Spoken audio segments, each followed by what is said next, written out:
Imagine this. You are floating in the middle of nowhere, surrounded by a blanket of stars.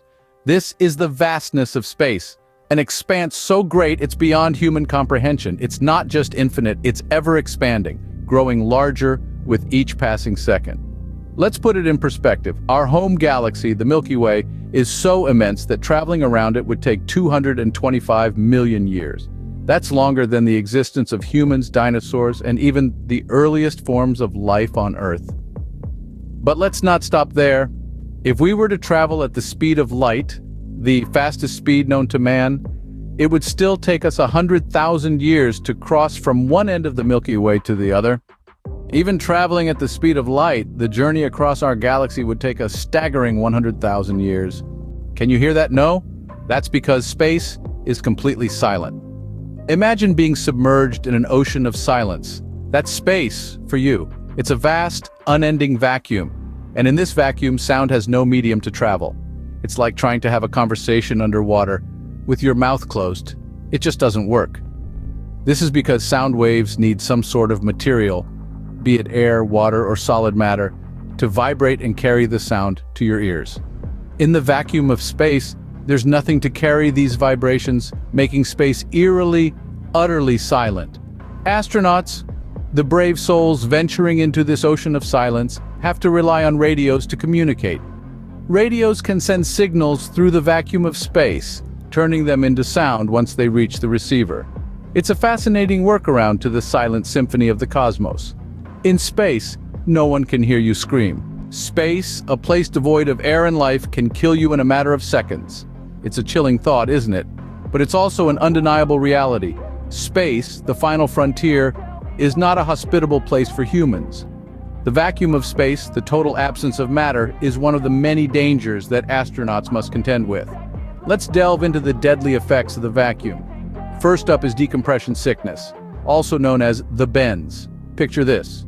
You're an astronaut, you've just completed a spacewalk, and you're re-entering your spacecraft. As the airlock door seals shut, you feel a sudden sharp pain in your joints and muscles. This is decompression sickness. It happens when the pressure surrounding the body decreases too quickly, causing nitrogen in the blood to form bubbles. In severe cases, it can be fatal. Next is oxygen toxicity, a lesser-known but equally dangerous risk. When we breathe in too much oxygen, it can damage our lungs and central nervous system. In the vacuum of space, the lack of atmospheric pressure can cause the oxygen in an astronaut's body to become toxic. This can lead to convulsions, lung damage, and in the worst-case scenario, death. But perhaps the most terrifying aspect of the vacuum of space is how quickly it can kill you. If an astronaut were to find themselves exposed to the vacuum of space without a spacesuit, they would lose consciousness in about 15 seconds. The lack of oxygen would cause them to go into cardiac arrest, and within 1 to 2 minutes, they would be dead. These are sobering truths, but they highlight the immense challenges and risks that astronauts face when they venture into space. It's a testament to human ingenuity and bravery that we've been able to overcome these challenges and continue to explore the cosmos. In the void of space without a spacesuit, you'd last mere seconds before succumbing to its deadly effects. So remember, space may be beautiful and fascinating, but it's also incredibly dangerous. Imagine being so far from home that Earth is just a tiny blue dot in the sky. As we journey deeper into the cosmos, it's easy to get lost in the majesty of galaxies, the mystery of black holes, and the thrill of discovery. But space is not all about the grandeur of cosmic phenomena. There's a side to it that we often overlook, the profound loneliness of space travel. Imagine the solitude of an astronaut, unmoored from the comforting familiarity of Earth, surrounded by the infinite emptiness of space. Our minds are not designed for this kind of isolation. We are social creatures, evolved to thrive in communities, to share experiences and emotions. In space, these connections are stripped away. Astronauts are left with only their thoughts, the hum of machinery, and the ever-present void outside their window. It's not surprising, then, that many astronauts have reported feelings of intense loneliness and isolation during their missions. Some have struggled with depression, anxiety, and other mental health issues. This is not a failure of character, but a testament to the immense psychological challenges posed by space travel. Take, for instance, the case of Lisa Nowak, a former astronaut who flew aboard the space shuttle Discovery. She was later involved in a high-profile criminal case that shocked the nation. While we can't directly attribute her actions to the effects of space travel, it's hard to ignore the potential impact of her experiences in the unforgiving vastness of space. Or consider Buzz Aldrin, the second man to walk on the moon. He has spoken openly about his struggles with depression and alcoholism after his return to Earth. The isolation and disconnection he experienced in space played a significant role in his mental health struggles. These cases remind us that astronauts are not just highly skilled professionals, but also human beings. They experience emotions. They can feel lonely, and they can be affected by their experiences in profound ways. As we continue to push the boundaries of space exploration, it's crucial that we address these mental health challenges. We need to ensure that our astronauts are not just physically prepared for their missions, but also emotionally resilient. In the vast expanse of space, loneliness can be a killer too.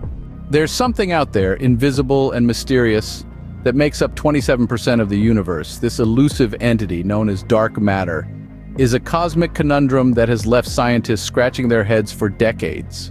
Despite the fact that it is believed to be 5 times more prevalent than ordinary matter, dark matter is yet to be directly observed.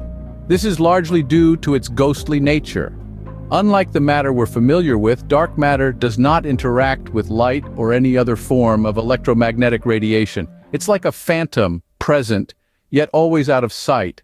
However, just because we can't see dark matter, it doesn't mean we can't feel its impact. Its existence was first proposed in the early 20th century when astronomers noticed that galaxies were behaving oddly. They were rotating at speeds that should tear them apart, given the amount of visible matter they contained. The only explanation was that there had to be more matter that we could not see, and thus the concept of dark matter was born. Dark matter's invisible hand can be seen guiding the cosmos. It is the glue that holds galaxies together and the scaffolding upon which they are built. Without it, galaxies would fly apart, and the universe as we know it would not exist.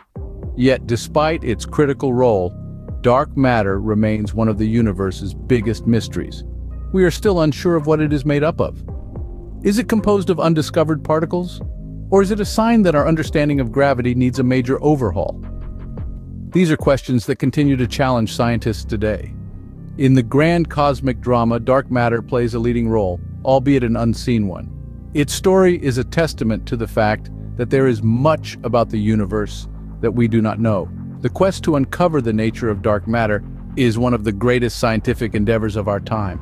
Dark matter, the unseen force, continues to baffle and amaze scientists. What goes up must come down, right? Well, not always. Welcome to the unnerving reality of space debris, a looming threat that's far more dangerous than most of us realize.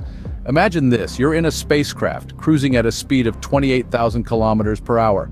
Suddenly, out of nowhere, a tiny fleck of paint, a fragment of a defunct satellite, or a discarded rocket part is hurtling towards you at almost the same speed. It's not a pleasant thought, is it? This is not science fiction, but a very real concern for our astronauts, satellites, and spacecraft. The term space debris refers to the jumble of defunct objects in space, including everything from spent rocket stages and defunct satellites to erosion, explosion, and collision fragments. As of now, there are hundreds of thousands of bits of space junk floating around Earth, each one a potential bullet. The danger is not just to human life, but to our very way of life.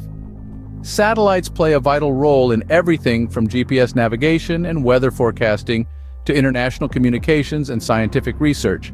A significant collision could disrupt these services and cost billions to repair. This brings us to the Kessler syndrome, a theory proposed by NASA scientist Donald J. Kessler in 1978. It suggests that as the density of space debris increases in Earth's orbit, the possibility of collisions increases exponentially. Each collision then creates more debris, triggering a catastrophic chain reaction that could render space activities and the use of satellites unfeasible for many generations. But it's not all doom and gloom. Scientists and engineers worldwide are brainstorming solutions to this growing problem, from giant nets and harpoons to lasers and cleanup satellites. So, as we marvel at the wonders of space exploration and dream about colonizing other planets, let's not forget the mess we're leaving in our own backyard. As we continue to explore the stars, we must also deal with the dangerous clutter we leave behind.